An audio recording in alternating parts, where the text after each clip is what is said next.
Hello my dear children. So let's continue the subject economics, and here we will continue. We had discussed the topic factors of production in the chapter the story of village Palampur. So the factors of production, which are the factors of production that we have already discussed. Now let us talk about the production. If we are talking about the production, then what is the production? We will talk about the farming and non-farming activity in the Palampur, because from the farming and non-farming activity only we get the produce. That's why it is called the activities of production. Okay, so let us discuss the farming activity of village Palampur. Now children, farming in Palampur. Land, if we will talk about the land, so in Palampur village, maximum land it is converted. The wasteland, which was the wasteland which was not in any use, that is converted to the cultivable land. Means now maximum land area of Palampur, it is in the cultivable land. Then which are the cropping season in the Palampur? Yes, there are two cropping season in the Palampur. First is Kharif season. Now what is the meaning of Kharif seasons? The definition says that it is identified with the rainy season. Means in Indian monsoon we see from June, July, August, September, the months which are considered as a rainy season. So this rainy season is considered a Kharif season for farming. Yes, next we have the Rabi season. Rabi season, it is identified with the winter or dry season.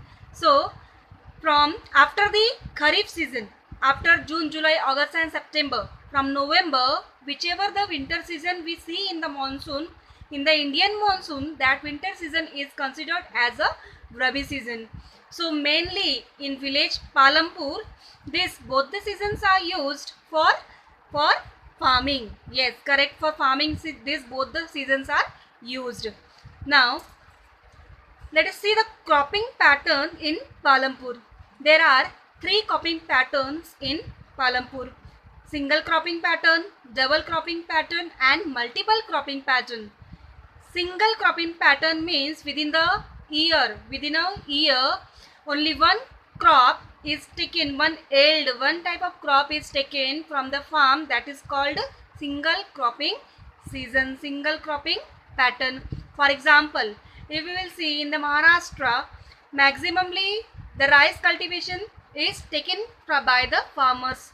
So that one single crop where in which particular landmass, particular area which is cropped, which is taken, that produce is called single cropping pattern. Then double cropping. Many farmers they are using excuse me, many farmers they are using double cropping. Sometimes they are cultivating rice, sometimes they are cultivating wheat. So within the year, when two crops are cultivated, when two crops are taken, two yields are taken, that crops are called double cropping pattern. Clear? Then multiple cropping.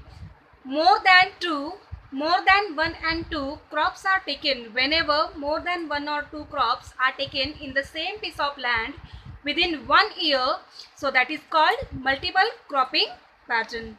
Understood? Now let us move to the farming methods. So which are the farming methods in the village Palampur? So there are two farming methods that are traditional farming methods. Means traditional means from the earlier time, whichever method is used, that is old method is used in the most of the villages of India. So that method is called the traditional farming method.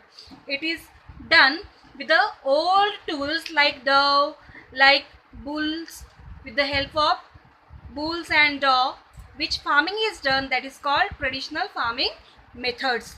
But there is one thing, that is this method used to give the low productivity to the farmers. Means the productivity from this type of farming, it is very much low. Then next we have the modern farming methods. So in the modern farming methods, that implements with the HYV seeds as well, the machineries the machineries which is available, so that including these things and the chemical fertilizers as well. So including all these things, whichever farming is done, that farming is called modern farming method.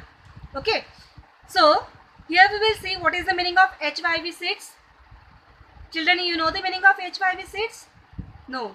So high yield variety seeds are called HYV seeds. So this type of seeds are used in the green revolutions, so that we will discuss further. Now let us discuss about the advantages of electricity in the Palampur.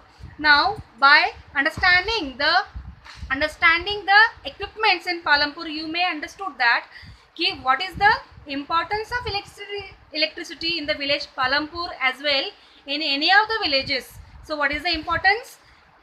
Electricity helps to run the tube wells. Tube wells means whenever the natural rain is not there, when the natural rainy season is not there, that time the farmers are depend on the wells. So that time the tube wells, to run the tube wells, electricity is most important factor.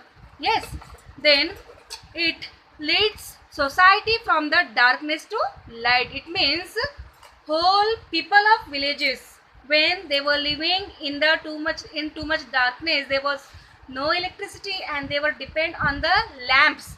So that time this electricity helped the people of society to lead in the light. Means now in each houses there was a light.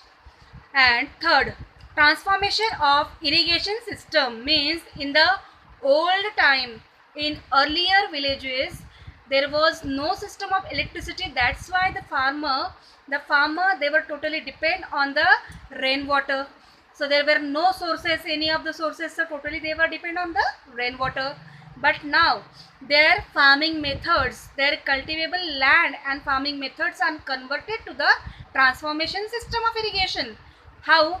Because of irrigation, because of new pattern of irrigation, tube wells, pumps as well, they are getting water to their land, to their farms. That's why their productivity is increased and many modern farming methods they can use. That's why we say the transformation of irrigation system.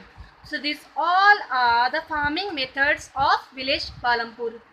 Okay children, by this farming methods you may have understand that these farming methods not only are of only in Palampur. You may have understood that these farming methods are generally used in whole Indian villages, all over the Indian villages. Means we are in this chapter indirectly we are understanding about the situation, the exact situation of Indian villages. Means how the land is, which are the seasons are, how the methods are, which are the patterns are. So indirectly we are understanding about the farming methods of all over the Indian country. That's why this example is given to you, so that you could be familiar with the farming activities of Indian villages. So in this way the farming is taking place in the Indian villages. These are the farming methods. Now upcoming topic we will discuss in the next video. Thank you.